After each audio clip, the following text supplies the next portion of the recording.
میں نے ایک اچھا سوال کیا، کیا جب امام نماز پڑھا دیتا ہے تو کیا ضروری ہے اس کے پیچھے دعا کرنا اور اس کے بعد وہ آنکھ پر ملنا؟ تو جہاں تک معاملہ کسی چیز کے دم کر کے جسم پر ملنے کا، رسول اللہ سے معاملہ ثابت ہے۔ آپ صلی اللہ علیہ وسلم کی ایک روایت میں عائشہ فرماتی، رسول اللہ جب بیمار ہوئے اور خود معوذتین سورہ فلق سورہ ناس پڑھ کر دم نہ کر سکے، مجھے حکم دیتے، میں دم کر کے رسول اللہ کی آنکھ پر پھونک کر ملتی۔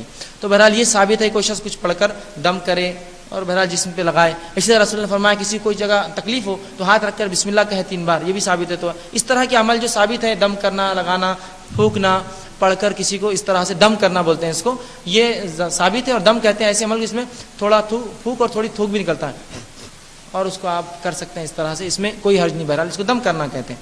دوسرا سوال کیا ضروری ہے کہ ہم جب نماز پڑھے تو امام کے پیچھے بیٹھ کر دعائیں کریں؟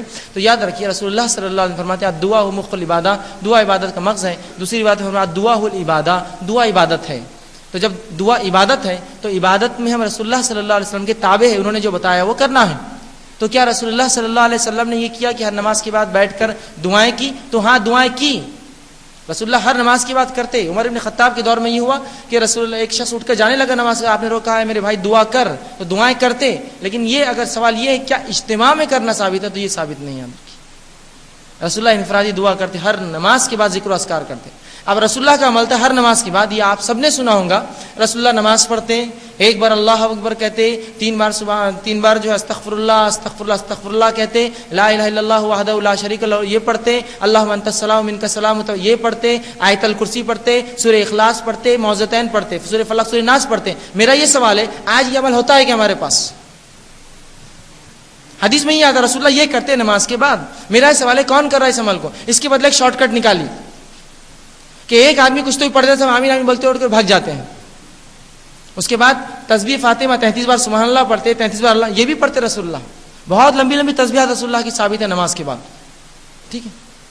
تو یہ تمام چیزیں سننا تھا، یہ چھوڑ کر ہم نے اس کے برخلاف ایک شارٹ کٹ نکالی کہ ایک آدمی بول دے اور باقی سے آمین بولے اور اٹھ کے چلے جائے۔ یہ کون سا طریقہ ہے؟ اب جب کچھ لوگوں سے پوچھا گیا کہ یہ نماز کے بعد دعا کیوں کرتے اس طرح سے، تو وہ کہتے تاکہ عوام سیکھ لے۔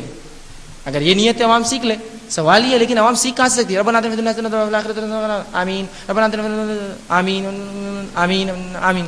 اب وہ آدمی جو 30 سال سے نماز سے پوچھے کیا کتنی دعائیں سیکھے، وہ کچھ سننے نہیں آتی، کہاں سیکھوں گا؟ سکھانے کے لیے بٹھانا پڑتا ہے، آئیے بیٹھیے، ربنا ربنا آتنا آتنا فی الدنیا، سکھائیے اس کو ایسا۔ ہم کتنے چیزوں پر اپنے آپ کو دوسروں کے اوپر ڈالیں گے، حتیٰ کہ دین میں کیا کیا ہم نے، ایک پیشہ نکالا اور لوگوں کو کہا کہ تم یہ مخصوص کام کرنا، اور ہر معاملے میں اتنے جھک گئے کہ آج اگر کوئی ہمارے محلے مر بھی جاتا ہے تو ہم ڈھونڈتے پھرتے کون نہلائیں گا، مردے کو نہلانے کے لیے بھی ضرورت پڑتی ہے کسی کی، وہ کریں گے نا، ان کو ذمہ ہے، خود کا کام ہے نا۔ یہ کیسی عجیب بات ہے، کیا مرنا کوئی ایک عجیب چیز ہے جو ہوتا نہیں کسی زمانے میں کسی دور میں؟ تو میت کو نہلانے کا طریقہ مسلمان کو اگر نہیں آتا تو عجیب بات ہے، تعجب کی بات ہے، کیوں تو ایک پیشہ نکالا، یہ لوگ وہ کام کریں گے، اپنے خالی ان کو دیتے رہنا پیسہ، وہ کام کرتے رہیں گے۔